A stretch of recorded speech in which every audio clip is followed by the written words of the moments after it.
Salut, je m'appelle Ciara, j'ai 26 ans. Je suis assistante événementielle dans un hôtel 5 étoiles. En ce moment, toute ma vie tourne autour d'une seule chose, réussir à organiser l'anniversaire d'une grande célébrité que l'hôtel organise. Mais bien sûr, il fallait que je tombe sur lui, Glenn, le responsable technique de l'hôtel. Mon pire cauchemar. On travaille ensemble, mais chaque fois qu'on se croise, c'est la guerre. Il écoute rien. Il croit tout savoir, et son air suffisant. J'en ai des frissons rien qu'à y penser. Moi, je veux que tout soit parfait. Lui fait tout à sa manière. Résultat, on se déteste. Enfin, moi, je le déteste. Si je me bats autant pour que cette réception soit parfaite, c'est parce que c'est la première fois qu'on me confie quelque chose d'aussi grand. Le patron m'a proposé de superviser l'événement parce que le chef principal est en voyage. Et il m'a dit que si je réussissais, la promotion serait pour moi. Chef de projet événementiel. Et croyez-moi, j'en ai besoin. Pas pour frimer avec un beau titre, non, mais parce que je n'ai pas le choix. Je vis seule avec mon petit frère et ma petite sœur. Notre mère est morte il y a quelques années et papa nous a abandonnés. Depuis, c'est moi qui m'occupe d'eux. On vit dans une maison, enfin, si on peut appeler ça une maison. Les murs sont fissurés, le toit fuit et quand il pleut, c'est comme si on avait un petit fleuve dans le salon. On passe nos soirées à mettre des bassines partout. Alors oui, je veux cette promotion pour qu'on puisse enfin déménager pour leur offrir une vraie vie. Et surtout, je veux cette promotion parce que je deviendrai enfin sa chef. Juste penser que je pourrais avoir le dernier mot sur ce Glenn, ça me motive encore plus. Enfin, c'est le jour de l'événement.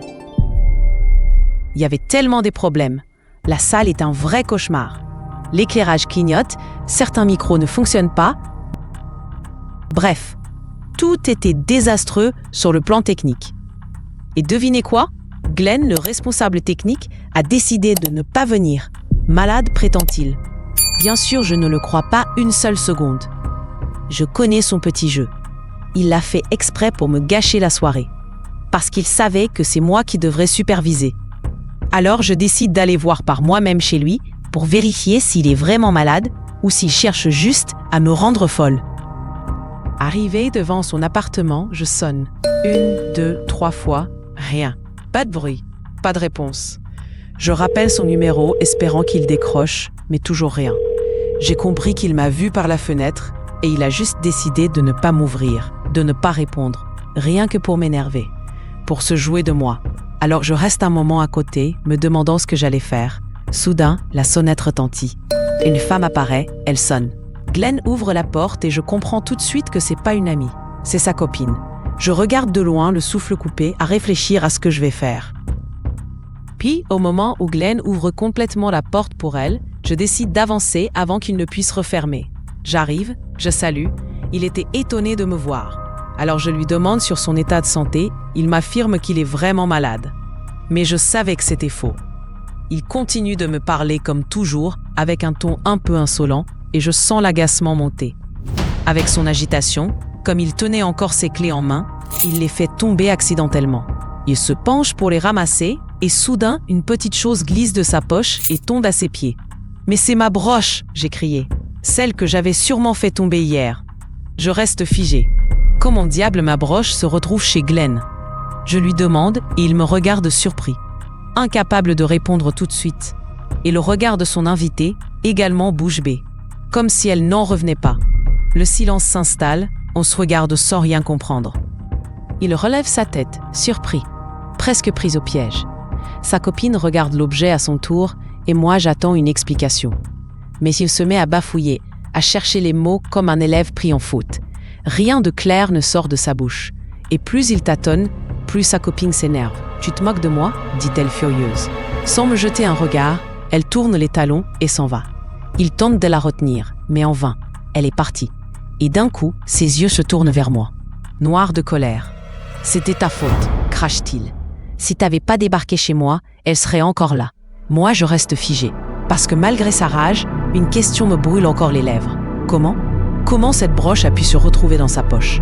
Et pourquoi, quand il l'a ramassée hier, il ne me l'a pas simplement rendue ? Tu veux savoir ce que ça fait d'aimer un homme et de découvrir en une seconde que tu veux le détruire ? Je te jure qu'il va me le payer. Et crois-moi, je ne plaisante pas. Une broche est tombée de la poche de Glenn et une de ses collègues qui était là, je ne sais pourquoi. Et apparemment, cette broche appartenait à cette collègue. Regarde comment les hommes sont mauvais, raconta la copine de Glenn à son amie. Et elle promet de se venger après ce qui s'est passé. Et pendant ce temps, moi, toujours devant Glenn, en train de lui questionner sur ma broche qui est tombée de sa poche. Vous savez ce qu'il m'a répondu? Que c'était lui qui me l'avait offerte. Oui, c'était lui l'auteur du cadeau. Moi qui pensais qu'il venait de mon petit ami, car c'était un cadeau anonyme et ça ne pouvait être que lui. En tout cas, dans mes pensées. Alors que j'étais surprise de ce qu'il me racontait, il me rajoute qu'il l'avait gardé par jalousie, qu'il n'a pas voulu me la rendre parce que je croyais que le cadeau venait de quelqu'un d'autre, donc de mon petit ami. Et hier, c'était impossible de me la rendre devant tout le monde, mais surtout devant sa copine qui était là au resto. Elle aurait pété le plomb. Et pendant que je digérais encore ses aveux, vous savez ce qui a éclaté? Un énorme scandale. Sur la toile, ça parlait partout de la star qui doit fêter son anniversaire à l'hôtel à cause d'un gros buzz. Tout le monde voulait la voir réapparaître, scruter le moindre de ses gestes. Mais le pire, c'est que pendant ce temps, la copine de Glenn n'est pas restée tranquille. Non, elle a flairé l'occasion. Vous imaginez? Elle a carrément balancé sur les réseaux le lieu où la star devrait fêter son anniversaire. Et devinez quoi? Elle a écrit que c'était Glenn lui-même qui lui avait soufflé l'info. Résultat, un carnage annoncé. Les paparazzi n'attendaient que ça. En 2 secondes, c'était devenu une chasse. Tous les regards braqués vers un seul endroit, l'hôtel. Moi, j'avais juste l'impression qu'une bombe venait d'être déclenchée. J'avoue, j'avais très peur. Je ne savais comment gérer la situation. Après qu'il m'ait avoué qu'il était amoureux de moi depuis longtemps, Glenn était très gêné, il évitait mon regard tout le temps. Et moi, je me disais, si je le perds maintenant, je suis fichu. Je t'en supplie, viens au travail quand même. Sans toi, je suis dans la galère. Si c'est la broche ou nos disputes qui te gênent autant, on n'en parle plus jamais. C'est fini. J'ai dit ça d'un ton presque désespéré, parce que oui, j'avais besoin de lui. Et dans sa façon de me regarder, enfin, j'ai senti que mes mots touchaient juste. Quand on est arrivé à l'hôtel, c'était la folie. Des photographes partout, des caméras braquées, des gens qui criaient comme si on assistait à une première de film. La star pensait rester discrète, mais c'était tout le contraire. Autant vous dire que moi, je devais gérer une fête placée sous haute sécurité, et je vous jure, j'avais la boule au ventre. Et comme si ça ne suffisait pas, qui je vois débarquer le soir même? La copine de Glenn. Oui, elle. Et devinez avec qui? Avec un autre homme à son bras. Rien que pour provoquer Glenn. Vous auriez dû voir son regard quand leurs yeux se sont croisés. Glenn, déjà fragile après tout ce qui s'est passé, et elle avec ce sourire cruel qui voulait dire « Regarde-moi bien, tu vas le payer ». L'ambiance était électrique. Les invités dansaient, la musique battait son plein, mais moi je sentais que ça allait déraper d'une seconde à l'autre. Et puis, le moment tant attendu. La star arrive enfin. Toute la salle s'est figée. Les regards braqués sur elle. Mais croyez-moi, personne n'était prêt pour ce qui allait suivre.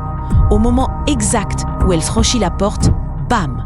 Un projecteur se décroche et s'écrase juste devant elle. La panique, les cris, le chaos total. J'avais le cœur qui battait à 100 à l'heure. Et pendant que tout le monde regardait la scène, un photographe infiltré déguisé en serveur s'il vous plaît, en profitait pour mitrailler la star. Les flashs étaient discrets, mais assez pour saisir l'instant. Quelques heures plus tard, ces photos se retrouvaient partout sur les réseaux. Et ça, je peux vous dire, ça a coûté très cher à l'hôtel.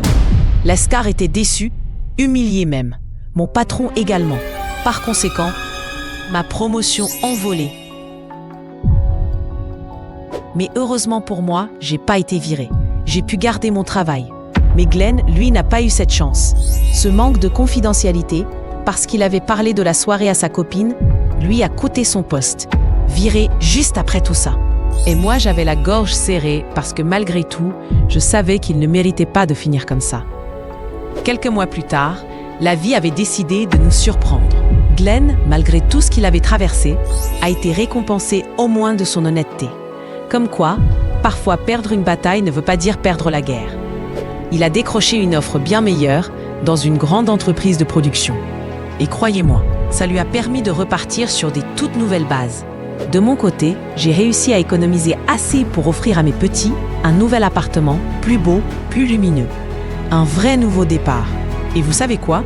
Entre Glenn et moi, tout a changé. On a d'abord appris à devenir meilleurs amis, à se connaître sans masque et sans fierté mal placée. Et puis un jour, boum! Ça nous est tombé dessus, on s'est mis en couple. Aujourd'hui, tout va bien, on avance ensemble pas à pas. Et quelque part au fond de moi, j'ai ce petit pressentiment que l'avenir nous réserve bien plus qu'on oserait imaginer. Comme quoi, parfois les plus beaux cadeaux se cachent derrière les pires épreuves.